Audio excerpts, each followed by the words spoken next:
अस्सलाम वालेकुम nine class chapter number 5 physical states of matter lecture number 1 जिसमें आज हम पढ़ेंगे गैसेस स्टेट को और केएमटी को that is kinetic molecular theory और डिस्कस करते हैं पहले कि हमारा जो मैटर है वो किस बुनियाद पर जो है वो डिफरेंट स्टेट्स में क्लासिफाई किया गया है।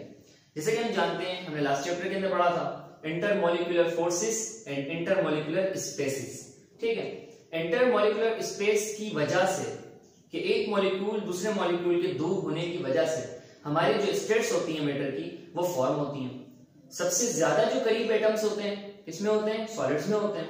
ठीक है, तो हमने एक स्टेट को अलग कर दिया। और आपके मॉडरेट किसमें होते हैं? स्पेसिस जिसमें ना ज्यादा हो ना कम हो, वो लिक्विड में होती हैं, तो हमने उसको एक और स्टेट को साइड कर दिया। एक और स्टेट है हमारे पास दैट इज गैस। तो उसमें जो एटम्स है क्या है? एटम्स काफी दूर है। तो जब वो काफी दूर है तो हमने क्या कहा भाई इनमें स्पेस भी बहुत ज्यादा होगी। इंटरमॉलिक्यूलर स्पेस जिसमें ज्यादा होगी उसमें इंटरमॉलिक्यूलर फोर्सेस बिल्कुल कम होंगी। ठीक है, तो गैसेस के अंदर एटम्स बहुत दूर दूर होते हैं, मॉलिक्यूल्स बहुत दूर दूर होते हैं। ठीक है, इसी बुनियाद पे हमने जो है स्टेट्स रखी है मैटर की।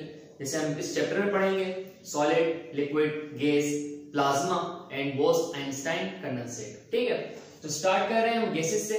सबसे पहले मैं आपको बता देता हूं कि गैसेस जो होती है हमारी क्या होती है? फिक्स शेप नहीं होता, फिक्स्ड वॉल्यूम नहीं होता। ठीक है जी, नॉट रिजिड। जो एटम्स होते हैं, जो मॉलिक्यूल्स होते हैं गैस के, वो करीब नहीं होते, वो दूर दूर होते हैं। इसी वजह से उनका कोई शेप भी नहीं होता और उनका नेग्लिजिबल वॉल्यूम होता है, ना होने के बराबर वॉल्यूम होता है। ठीक है, स्टार्ट करते हैं कि the gaseous state molecules are lying away from one another. This assumption is proposed by Boltzmann, Kelvin and Maxwell in their kinetic molecular theory.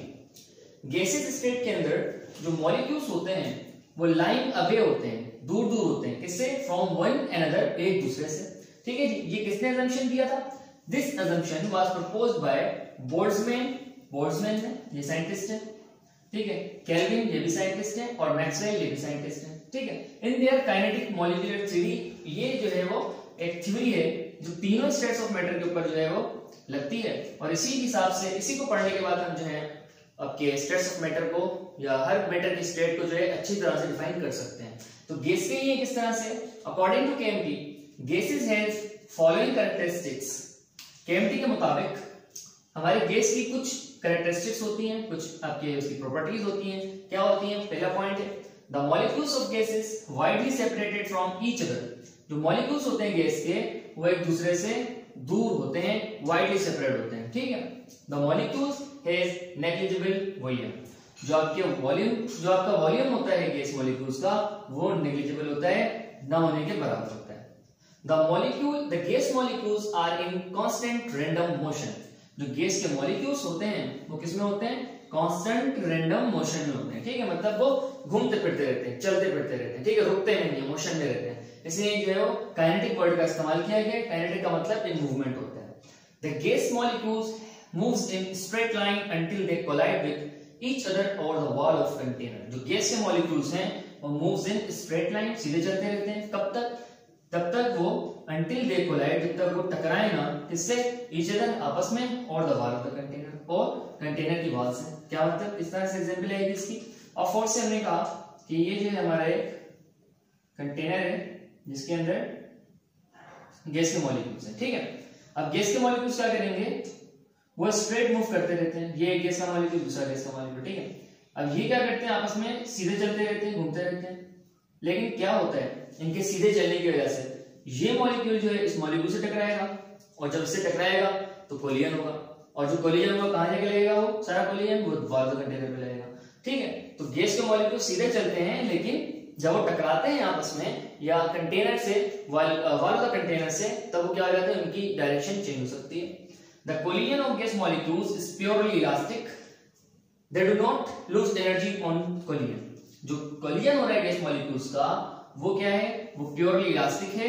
मतलब इलास्टिक का मतलब ये होता है कि आराम से वो खिंच जाते हैं। ठीक है जी, जब एक तो फोर्स करते हैं दूसरा फोर्स जो है वो आगे की तरफ भेज देता है। सही है, और जब वो इलास्टिक होता है उनका मोशन, तो वो लूज एनर्जी नहीं करते। फिजिक्स में हमारे पास जो है वो दो टाइप्स के जो है वो इलास्टिक होती है। एक होती है इलास्टिक नेचर और एक होती है इनइलास्टिक नेचर। इलास्टिक नेचर का मतलब कि जब दो चीजें आपस में टकराएं तो एनर्जी जो है वो जाया ना हो। और इनइलास्टिक का मतलब जब दो चीज आपस में टकराएं तो एनर्जी जो है वो लूज हो, ठीक है। तो यहाँ पर जो गैस के मॉलिक्यूल्स हैं वो जब टकराते हैं आपस में तो उनका जो कोलिजन होता है वो प्योरली इलास्टिक होता है, मतलब उसमें कोई एनर्जी लूज नहीं होती।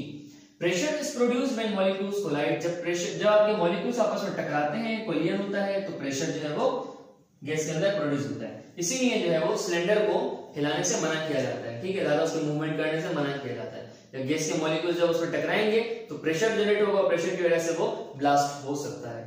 There are attractive and repulsive forces between molecules, जो हमारा गैसेस होती हैं उनके अंदर अट्रैक्टिव फोर्सेस भी होती हैं, खींचने की भी, और रिपल्सिव दूर भगाने की फोर्सेस भी मौजूद होती हैं बिटवीन द मॉलिक्यूल्स के ही अंदर, ठीक है। तो ये था हमारा गैसेस स्टेट्स का स्टार्टिंग, जिसमें हमने जो है केएमटी को पढ़ा, काइनेटिक मॉलिक्यूलर थ्योरी को पढ़ा। इंशाल्लाह नेक्स्ट क्लास के अंदर हम पढ़ेंगे प्रॉपर्टीज ऑफ गैसेस। जब तक के लिए अपना ख्याल रखिएगा, अल्लाह हाफिज।